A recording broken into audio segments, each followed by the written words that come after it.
En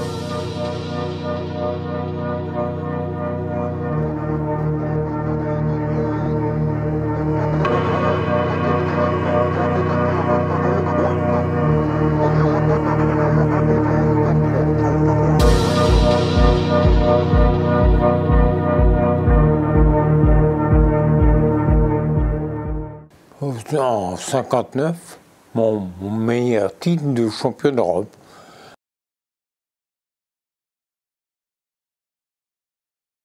Ah bah ma première relation, ça s'est très mal passé. C'est en finale des championnats de France en 62 où j'ai dû lui mettre 2 hippons, un dehors, un dedans, et que les arbitres n'étaient pas d'accord sur le hippon dedans. Et à la fin, il m'a quand même foutu sur le cul et c'est lui qui a gagné. Pariset voulait casser la gueule à l'arbitre, je m'en rappelle. Mais bon, après, on a toujours été copains. On a les meilleures relations. On est comme 2 frères. Voilà. Ce que je me souviens surtout, c'est de son Uchimata. Mais il n'y a pas que moi. La première fois que j'ai vu Lionel Grossin, c'est au championnat du monde 1961 à Paris. Moi, j'avais 17 ans, j'étais jeune premier dan, et c'est la première fois que je voyais une compétition de ce niveau-là. Championnat du monde à Paris, c'était les 3e championnats du monde. C'était championnat du monde toutes catégories, il n'y avait pas de catégorie de poids. 3 Japonais, 3 Français, et les 3 Français, c'était Michel Bourgoin, Yves Raymond et Lionel Grossin.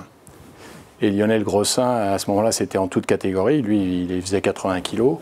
Il a rencontré au premier combat un immense Italien qui s'appelait Venturelli et qui faisait 2 têtes de plus que lui et puis qui devait faire au moins 20 ou 30 kilos de plus que lui.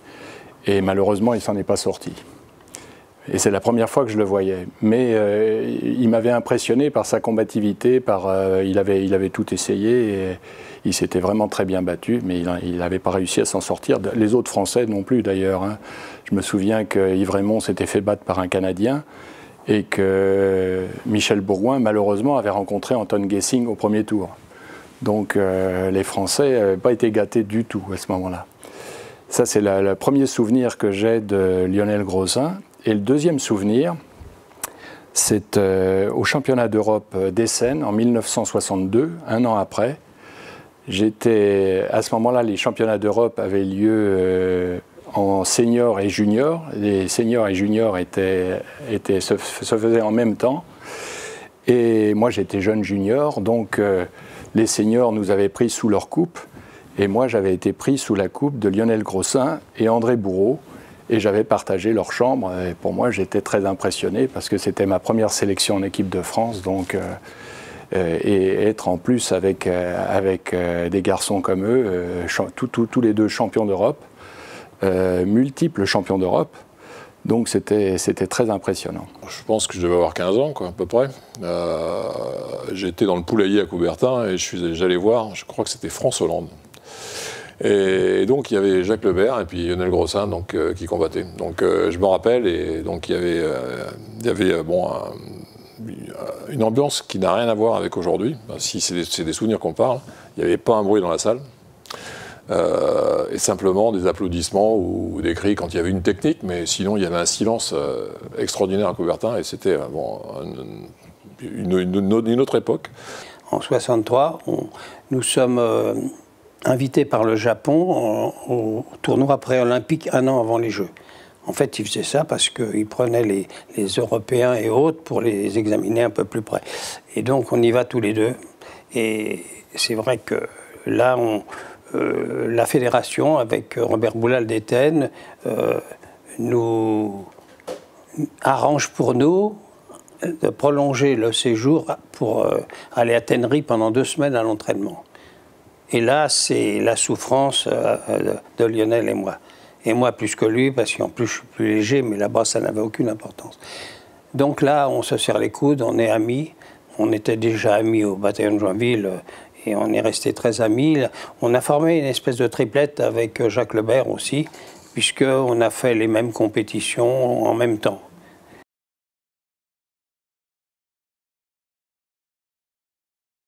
Beaucoup de combats. Tous les jours, tous les jours.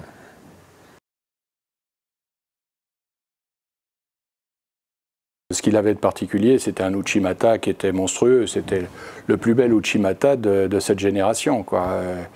Et ce qui était étonnant aussi, c'était cette lutte permanente qu'il y avait pour la suprématie de la catégorie avec Jacques Le-Ber, avec des judos complètement différents. Jacques Le-Ber, c'était un judo de déplacement, c'était les balayages, c'était un judo d'artiste. Lionel Grossin, c'était l'efficacité, c'était droit devant, et puis surtout une énorme compétence au sol. Et d'ailleurs, ce qui est tout à fait étonnant et extraordinaire, c'est que c'était probablement le meilleur combattant en Newaza qu'on avait à cette époque-là. Et il a trouvé le moyen de se faire prendre au sol aux Jeux Olympiques par Isao Kano, qui n'était pas n'importe qui non plus, il faut bien le dire. Mais il a trouvé le moyen de se faire prendre au sol, alors que lui était probablement le plus fort judoka français en Newaza à cette époque-là. Bon, moi, je me rappelle du Chimata, qui faisait excessivement bien, donc, parce que je l'ai vu l'entraînement, bien sûr, très souvent. Je me rappelle surtout de ça. Donc, c'était un très beau judoka, donc styliste. Pas du tout comme Lebert, complètement différent, mais donc très efficace. C'était quelqu'un qui avait un très grand spécial. Puis bon, c'était quelqu'un de convivial. C'était un garçon qui avait confiance en lui, qui combattait intelligemment aussi, mais qui avait surtout, il était redoutable en Uchimata et au travail au sol. Pas oublier aussi le travail au sol, parce qu'il a gagné souvent et il enchaînait très bien. Mais il était dur à l'entraînement, dur pour lui aussi, et dur un peu avec les autres. Alors, ce que je peux dire de Lionel aussi, c'est que ça a été un de mes modèles aussi en Newaza. Parce que moi, j'aimais bien le Newaza, mais c'est peut-être un des rares que j'ai jamais réussi à choper. Avec M. Awazou, bien sûr, qui était encore au-dessus. Mais lui, c'était vraiment quelqu'un d'exceptionnel. Moins spectaculaire que son homologue Jacques Le-Ber. Je pense qu'il était beaucoup plus tactique. Mais c'était un autre judo.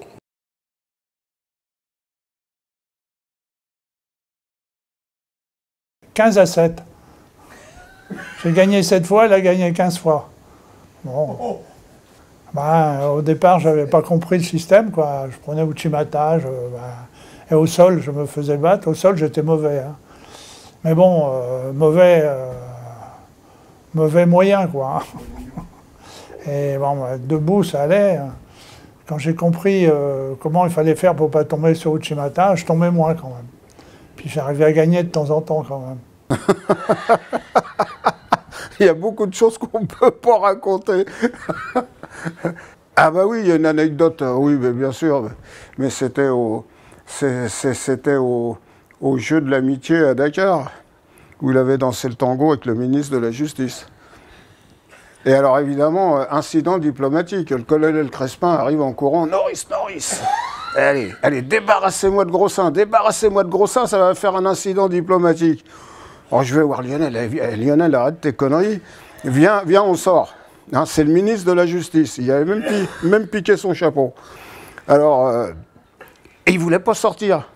Alors je vais prendre une bouteille de whisky sur la table, j'ai dit, viens Lionel, on va boire un coup dehors. Alors là, il courait derrière moi pour boire un coup de whisky, je lui donne la bouteille, puis je dis, viens, on sort du palais maintenant. Et à la sortie du palais, il y avait un garde républicain avec son sabre au clair, hein, sur une petite... il était grimpé sur une petite estrade. Et puis, au garde à vous, et Lionel, il dit, toi, c'est pas juste. Hein. Nous, on a picolé, et toi, je parie que t'as soif. Et il lui met le goulot dans la bouche. Et le whisky coulait à flot. Ça, c'est resté. Je crois que c'est un des plus beaux souvenirs de mon existence. Je me rappelle aussi donc, des stages à Thonon-les-Bains, par exemple, puisque c'était lui qui faisait des stages privés. Et ensuite, bon, on a amené l'équipe de France, et donc c'était lui le meneur de jeu donc, à Thonon-les-Bains. Et donc, c'est plein de souvenirs. Et puis, c'est aussi des souvenirs quand je suis passé entraîneur. Puisque je suis passé entraîneur, bon, il y avait une ambiance, on défiait même, puisqu'on était toujours un peu combattants, quoi. On défiait même les athlètes, donc ensemble, et donc c'était quelque chose d'assez sympa. Moi, je pense que bon, Lionel, ça a été pour moi un souvenir. C'était les anciens qu'on essayait d'imiter tous. Puis voilà, donc je fais partie de la famille, quoi. Donc maintenant. Et puis c'est pour ça que c'est difficile, parce que j'ai l'impression de l'avoir toujours connu. Et puis on n'arrive pas bien à situer les choses, parce que c'est une continuité, quoi.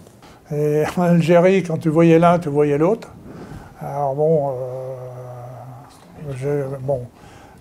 quand son fils est né, il m'a demandé si je voulais être parrain. Alors j'ai dit oui, pas de problème. Il est de 59. Et puis le mien est de 65. Et 6 ans après, donc, il a été le parrain de mon fils. Il avait beaucoup d'humour. Quand on allait en Russie, par exemple, à l'époque, on pouvait ramener certaines denrées périssables qui valaient très cher. Et c'était toute une organisation. Et donc, avant de prendre l'avion, on avait des répétitions dans les chambres d'hôtel, où comment il fallait passer des sacs pour ne pas se faire avoir, etc., etc. Donc il avait sa technique qui marchait très très bien d'ailleurs, parce que je pense qu'il a ramené beaucoup de choses de Russie, et il nous a permis d'en ramener aussi pas mal.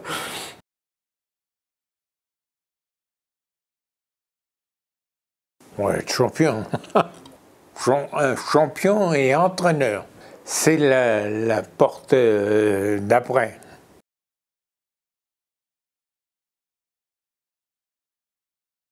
Oh, j'ai beaucoup de souvenirs de Lionel arbitre, parce qu'il a quand même souvent arbitré. Je pense que c'est un des rares arbitres que j'ai vu ne jamais être contesté, qui n'a jamais fait de scandale. Oui, alors je partage avec lui une chose, c'est je pense qu'on est les seuls à avoir été entraîneur, arbitre et athlète à participer aux Jeux Olympiques.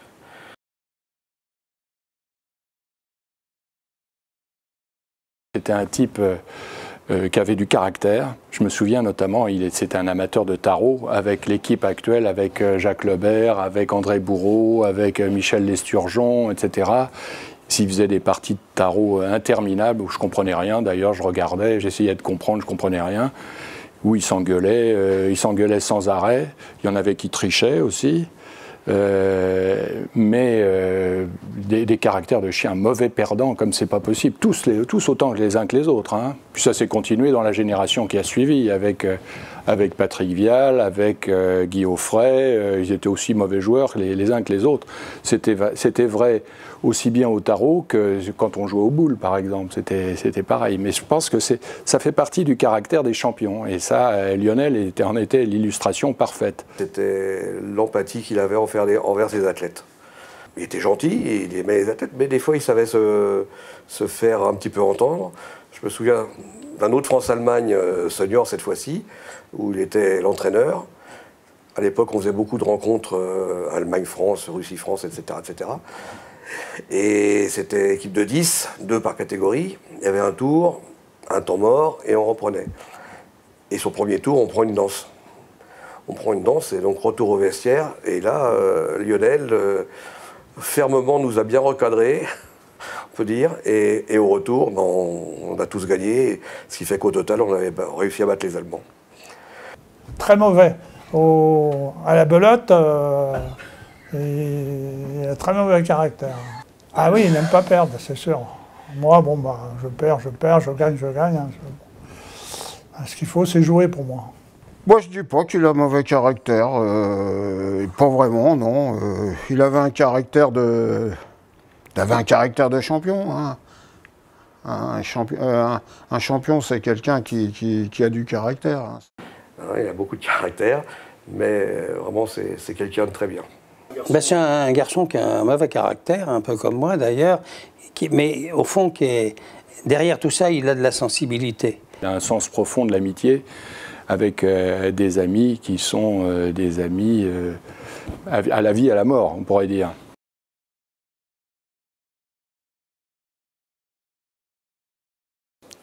Le judo est un beau sport. c'est une chance. J'en ai fait mon métier. J'ai connu des garçons comme Marc-Alexandre, Albertini,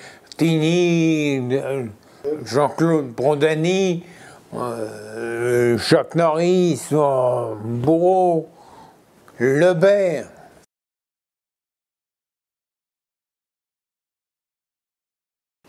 J'avais de bon caractère. J'aimais pas perdre.